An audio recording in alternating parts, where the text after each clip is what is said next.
Paul Kagame hagira inama bagenzi be haravuga ko abayobozi b'ibihugu bya Afrika bagomba kwicara hamwe bakicocera ubwabo ibibazo byugareje umugabane wa Afrika aho guhanga amaso no gutega yombi ibihugu byo mu Burayi na Amerika.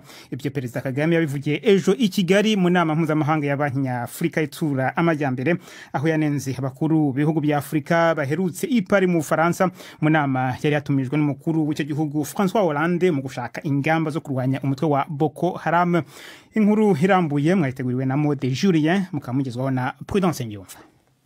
Paul Kagame yavugiye imbere y'uwahoze ari perezida wa Nigeria Olusegun Obasanjo n'abandi bahoze ari abakuru b'ibihugu bari bagize itsinda ryatanze ibiganiro ku bisubizo by'amakimbirane mu nama ya Banki ya Afrika itsura amajyambere. Yavuze ko abakuru b'ibihugu bya Afrika bakwiye kwemera uruhare rwabo mu kunanirwa no gukemura amakimbirane ubwabo.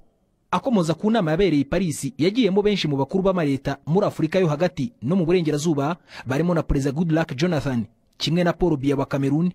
Kagame yavuze ko abategetsi ba Afrika badakwiye gutegereza gutumirwa i Burayi mbere yo gutangira gukorera hamwe.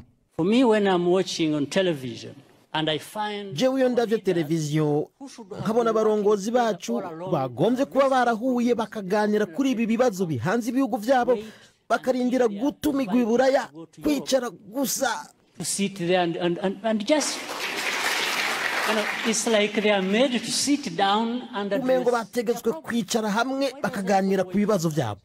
Kubera iki bigomba kuba gutyo bituma tuboneka gute Afrika ikibonwa gute?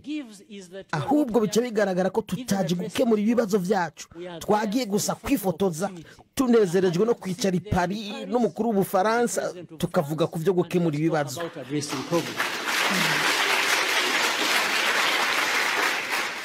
Paul Kagame kandi yanavuze kuri Sudani y'Amajyepfo atangaza ko igihugu nk'iki gito mu kuvuka cyagombye kwiyambaza ibihugu bituranye mu guhuza perezida wacyo n'uwahoze amwungirije ubu wahindutse umukuru w'inyeshyamba.